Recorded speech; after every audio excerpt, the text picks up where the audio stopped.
आठवां वेतन आयोग, इसकी हर कोई चाहत रख रहा है। और अगर स्पेशली मैं बात करूं कि अगर कोई सरकारी महकमे में काम करता है तो वो तो सिर्फ यही आस लगा रहा है कि भाई जल्द से जल्द आठवां वेतन आयोग इम्प्लीमेंट हो जाए। अब एक तारीख सामने आ रही है, वो तारीख है 1 जनवरी 2026। बताया जा रहा है कि 1 जनवरी 2026 से आठवां वेतन आयोग लागू हो जाएगा। अब इसके ऊपर जितने भी जो सवाल हैं कि क्या सच में लागू हो जाएगा या कितना समय और लगेगा लागू होने का, तो ये पूरा का पूरा सेगमेंट एक न्यूज़ की वजह से फिर से तूल पकड़ रहा है। और वो इसलिए तूल पकड़ रहा है क्योंकि अभी हाल फिलहाल में एक सीधे सीधे टर्म सामने आई जिसका नाम है टर्म्स ऑफ रेफरेंस। तो आठवें वेतन आयोग को लेकर टर्म ऑफ रेफरेंस को यहां पे सबके सामने जारी किया गया है और आयोग को अपनी रिपोर्ट देने के लिए 18 महीने मिले हैं। अब देखो एक चीज समझना कि यहां पर एक पूरा का पूरा सेगमेंट स्टेप बाय स्टेप चलता है, जिसमें सबसे पहली जो प्रक्रिया होती है वो टर्म ऑफ रेफरेंस देने की होती है। अब यहां पे दिया गया है अब, और इसके बाद 2 चरण और होते हैं, उसके बाद ये इंप्लीमेंट होता है। तो इसका मतलब ये जो तारीख है कि भाई 1 जनवरी 2026 से आठवें वेतन आयोग को लागू कर दिया जाएगा, तो ये क्यों कहा जा रहा है ये भी समझ लेते हैं। इससे पहले जो 7वां और 6ठा वेतन आयोग था उसको जब इंप्लीमेंट किया गया था तो उसे इंप्लीमेंट करने से पहले ही 1 जनवरी से ही आपका पैसा स्टार्ट कर दिया गया था उस वेतन आयोग के हिसाब से। इसीलिए बहुत सारे विशेषज्ञ ये कह रहे हैं कि भाई 1 जनवरी से 2026 की जो इस महीने के बाद खत्म होने वाली है उसके बाद से ही आठवां वेतन आयोग के तहत आपके अकाउंट में पैसा आने लगेगा। अगर ऐसा होता है तो ये तो फिर सरकारी जो महकमे के लोग हैं उनके लिए एकदम चांदी चांदी हो जाएगी। क्यों? क्योंकि उनके अकाउंट में एक बढ़िया अमाउंट आ जाएगा। अब मैं बात करूं कि भाई ये पूरा का पूरा वेतन आयोग होता क्या है। बहुत सारे लोग सिर्फ इस बात से ही खुश होते हैं कि भाई आठवां वेतन आयोग लग रहा है, लेकिन वेतन आयोग है क्या ये भी तो समझना होगा।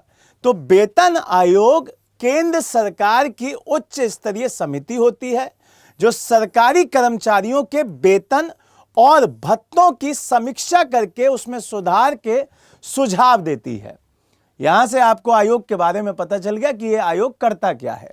दूसरी बात, यहां पे आयोग पेंशन, महंगाई भत्ता, मेडिकल, आवास और दूसरी अन्य सुविधाओं पर भी अपनी सुधार की सिफारिश देती है। इसी वजह से बहुत सारे लोग जो पेंशन पा रहे हैं वो भी बहुत एकदम कायस लगा के बैठे हैं कि हमारी 1.5% तक की क्या होगी पेंशन और बढ़ जाएगी।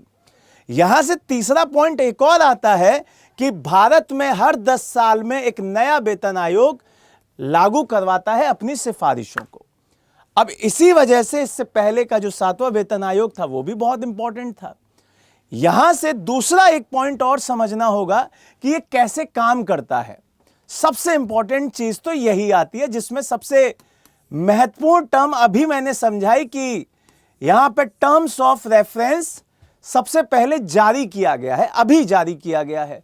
तो ये पहला स्टेप होता है, केंद्रीय मंत्रिमंडल पहले आयोग के टर्म्स ऑफ रेफरेंस को तय करता है और वो जारी किया गया है। अब तो एकदम लागू कर दिया जाएगा तो ये ऐसा नहीं है, 18 महीने का वक्त दिया गया है हर जो डिपार्टमेंट है उसको। दूसरी बात, यह बताता है कि आयोग का दायरा क्या होगा, जैसे सैलरी, अलाउंसेस, पेंशन, इन सब के बारे में बताता है। और इसके बाद केंद्र सरकार आयोग के अध्यक्ष और अन्य सदस्यों की नियुक्ति करती है। अब यहां पर जो लोग यहां पे फाइनल किए गए हैं उनकी लिस्ट भी जारी कर दी गई है कि भाई कौन कौन लोग इसमें रहेंगे। यहां पे एक अध्यक्ष हैं जिनका नाम है जस्टिस रंजना प्रकाश देसाई, दूसरे सदस्य हैं प्रोफेसर पुलक घोष और तीसरे हैं आईएएस पंकज जैन जो कि इसके सदस्य सचिव हैं। अब इन 3 लोगों के द्वारा ये पूरा का पूरा सिस्टम रेगुलेट किया जाएगा, इसकी पूरी समीक्षा की जाएगी। आखिरी में समझ लेते हैं कि भाई वेतन आयोग का फायदा किस किस को मिलता है, किस किस को इसका जो फायदा है वो मिल सकता है। जैसे कि केंद्र सरकार के कर्मचारी, सशस्त्र बलों के कर्मचारी, अर्धसैनिक बल, केंद्रीय पेंशन भोगी और कुछ स्वायत्त निकायों के कर्मचारी।